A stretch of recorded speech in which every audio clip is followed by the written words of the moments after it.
What if I told you the secret to making art isn't about being perfect, but it's about starting? Finding inspiration for a new lettering piece is often as simple as looking around you and diving into the things you love and letting your imagination be wild. Today, I'm sharing with you how I took inspiration from the Wicked movie and turned it into a Christmas lettering artwork. So stick around because I'm also breaking down my process step by step and answering some of your most asked questions. So let's dive in.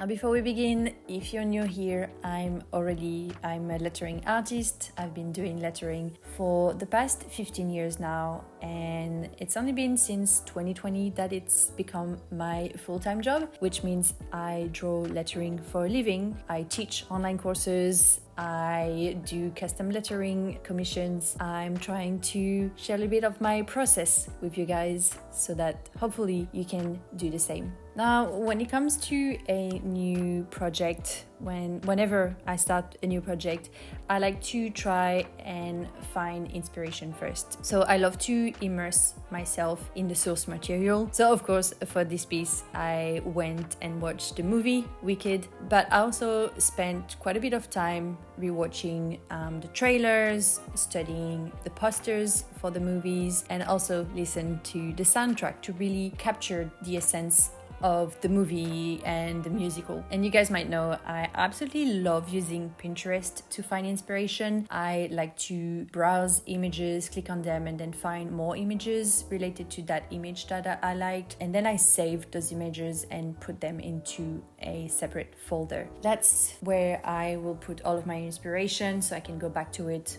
when I'm drawing my lettering. Now, the key, I think, is to really absorb not just the visuals, but also the emotion and the energy that makes the story so powerful. So really going further and really just like trying to find inspiration in different places. And I love to see how people have interpreted the movie as well and what they've created. And it doesn't even have to be lettering related. So any sort of inspiration can do the trick.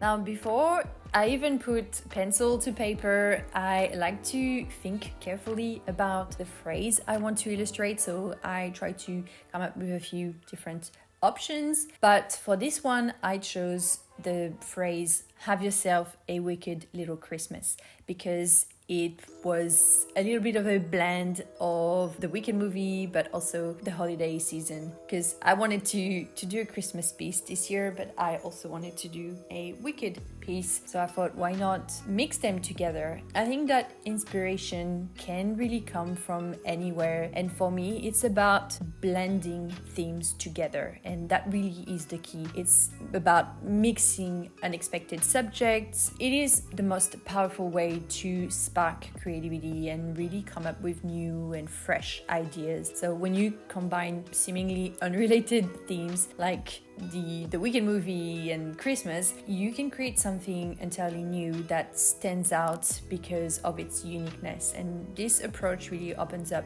exciting opportunities for innovative ideas. Now, every artwork that I create starts with a sketch. For me, that's where the magic begins. I first focus on drawing letters and details I might include into my work. Then I like to concentrate on more of the compositions. That's when I really try figuring out how I'm going to balance things out, where are things going to be, and just placing the elements. And I always want to make sure that the letter forms or any element feel really cohesive and that everything flows naturally together. And for this piece, I wanted the letters to echo the whimsical, theatrical vibe of Wicked. I decided for this particular piece to choose a more friendly black letter style and adding some dramatic curves and flourishes. And once I'm done with my sketch on paper, I just take a photo and bring it to the iPad. And on the iPad, I'm still sketching. It's still a sketch. I like to think of this sketch almost as a puzzle.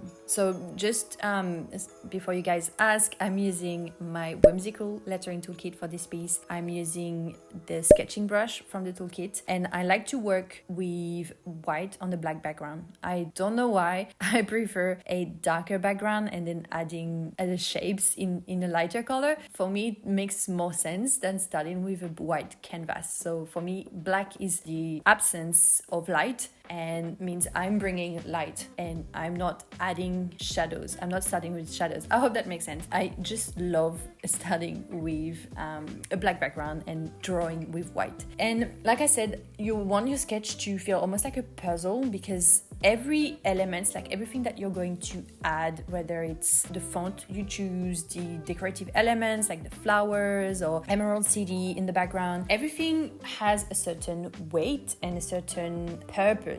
Everything that you add should have a reason for being here, and they should all work together. They should all fit together in harmony. That's how I visualize it. But if you're struggling with this, then I would recommend just taking a step back when you're drawing your sketches and view the piece as a whole. So always try to make it smaller. And here's a quick tip, guys. If you squint your eyes, the piece should still work. You should still be able to read it. You should still be able to see that there is contrasts, that there's no elements that too big or too small. Everything has a reason for being here and has a certain weight. So really keep that in mind when you're doing your sketches. Sketching is so important. It's the foundation of your work. So if you're not happy with the sketch, chances are you're not going to be happy with the final artwork. So that's my tip for you guys. Always make sure you're happy with the sketch before you move on to the next step.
my sketch, I like to start adding some colors. Choosing the color palette was really easy because, of course, I pulled inspiration from the very rich green that is so iconic to Wicked. So I started with that green, just used different hues from that green, darker green and lighter green, and really started creating depth just using that green. I also introduced a little bit of gold, which for me is a very neutral color, that kind of like almost brownish beige color, and decided to use that for the lettering so that it would pop, and use the green as the background. Then you can see me adding some subtle touches of pink. Of course, I wanted to make the piece more glindified and I had to put some pink in it. And of course, pink goes beautifully with green, we all know that, and that's because they're opposite on the color wheel, which means that they will naturally stand out next to each other. I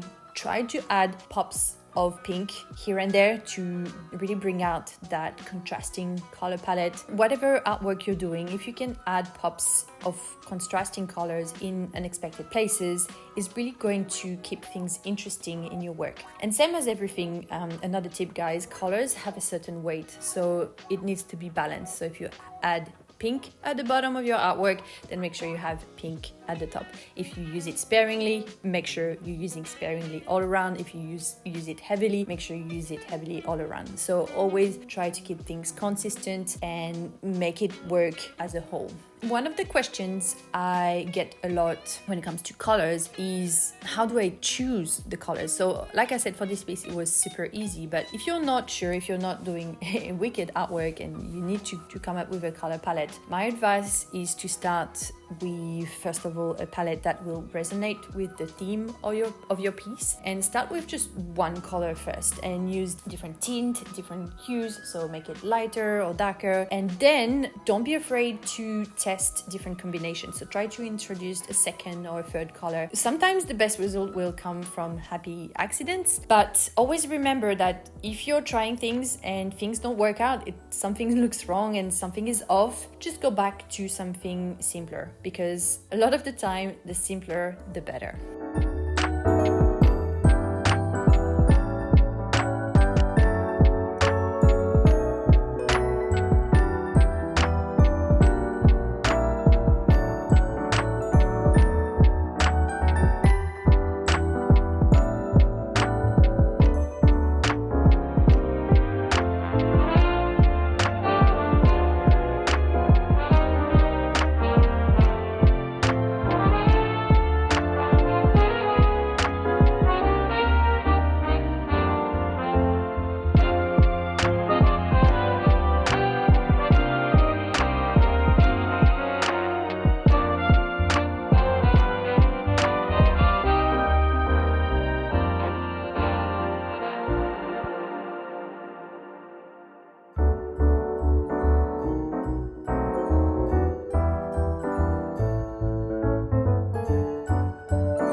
Time to move on to the details, and for me that's where your artwork really comes to life. Adding shadows and highlights not only gives the piece dimension, but it also directs the viewer's eye, and that's so important. Whatever you do with your highlights and your shadow, like adding those tiny little details, always keep in mind what you want the viewer to see, what is important in your piece, because if everything is emphasized, then nothing is emphasized. A lot of the time you'll see that I use like very bright lettering and a darker background because I want the lettering to pop. In this case, for example, you can see I have decided to make the word Wicked very bright, and there's a reason for it. That's because I've decided to make it pop. That's the most important word. It's also big in size, but it's light in color. It contrasts with the background, and every element around it is a little bit darker. It doesn't have that brightness to it. And that's only because I don't want them to overpower the lettering, which is the main thing.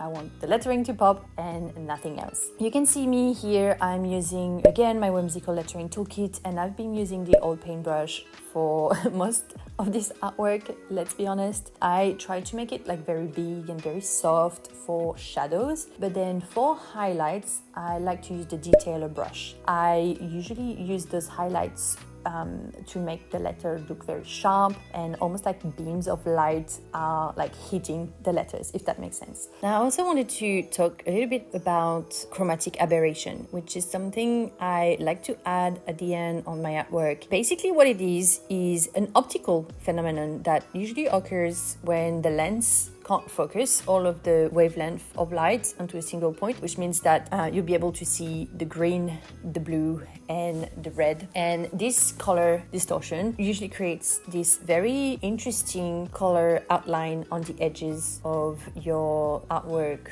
or your photograph. But it's that subtle blur that I think gives kind of a dreamy look to your design. It almost feels holographic. And I love to use it very sparingly though, like you don't want to overdo it. So I like to just use, I'd say about 4% usually. It really gives your artwork a more, I don't know, like dreamy, dynamic finish. And really the key with this is to not overdo it, and also make sure you have a backup of your work before you flatten it, because you have to do that on the flat image. Otherwise it will only just affect one of your layers. But yeah, that's kind of what I do on the final touches of my artwork. And I know you guys always want to know how much time I spend on an artwork, and to be honest it really depends, but as a general rule I'd say I would spend about 6 to 10 hours on the piece. This one probably more around 10 because there was a lot of details, but I like to usually give myself a goal to only spend like 1 or 2 hours on the sketch, and then 1 or 2 hours on the colors, and then the rest is just adding the details until I think I'm done.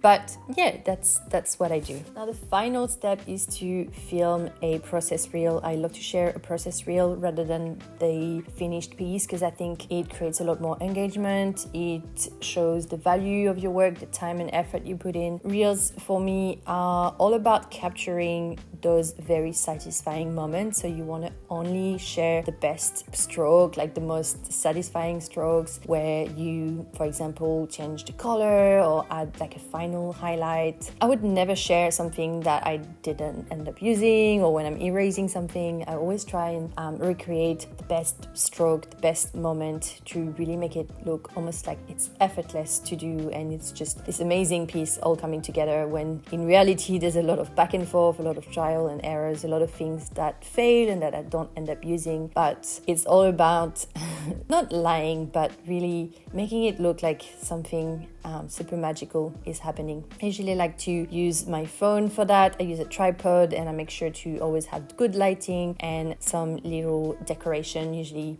on theme decoration. And if you guys are interested in learning that process, like how I film and edit my reels, I would recommend checking out my Reel Creation Secrets course, where I share everything from coming up with an idea for the reel, how I film those little clips that I then edit, how I pick them, how I put them together, and then how I add either music or voiceover, and then how I write my captions as well to make sure I create engagement and share as much value as possible with my audience.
if you're feeling nervous about filming your process and sharing how you draw in your reels online, sharing it with the world, then just remember that people love seeing the imperfections just as much as the polished moment. And I think seeing the imperfections, seeing the struggle and the work that goes behind an artwork is really what's going to help you connect with your audience. So I know I said that I would share the best part, but those best part, even though they might look like the best part, they're not always perfect. If I am not entirely happy with the work, I would still recommend sharing it. That's something that takes a long time. Obviously, when I was sharing my first artwork, I wasn't really happy with it. Now I've practiced a lot, I'm getting better at what I do, and it's easier to share. But I always remember that in my mind whenever I was feeling like it wasn't good enough. I always thought the more I make work, the better I'll get. But I still have to make the work and I still have to share it to learn and progress. Always remember that it's okay to make things imperfect. It's better to do them imperfectly rather than not doing them.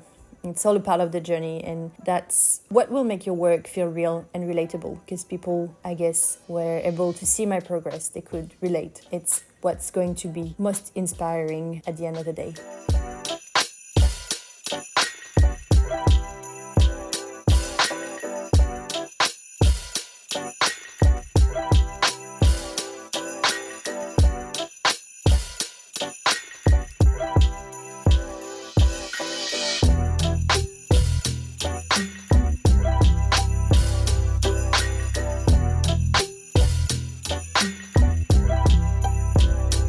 So there you have it, my entire process for creating this wicked inspired lettering piece, from sketching to filming. As I was saying, every step is an opportunity to learn, to experiment with things you've never done before, and to share your own perspective with the world. And if you've ever felt stuck or unsure about your own process, then I hope this video gives you the motivation to just start and inspires you as well to see where the journey takes you. And just like the story of Wicked, which is all about challenging the narratives we've been told and embracing unexpected paths, similarly with lettering and your creative journey, it doesn't have to follow a perfect script. There's no right or wrong way of doing it. It's all about exploring, experimenting, and finding beauty in the process and even in the imperfections. So I hope that this video inspires you to go ahead, let your creativity do the work, and always remember that the magic happens when you trust yourself to defy gravity. I hope you enjoyed this video, and if you have any questions about my process,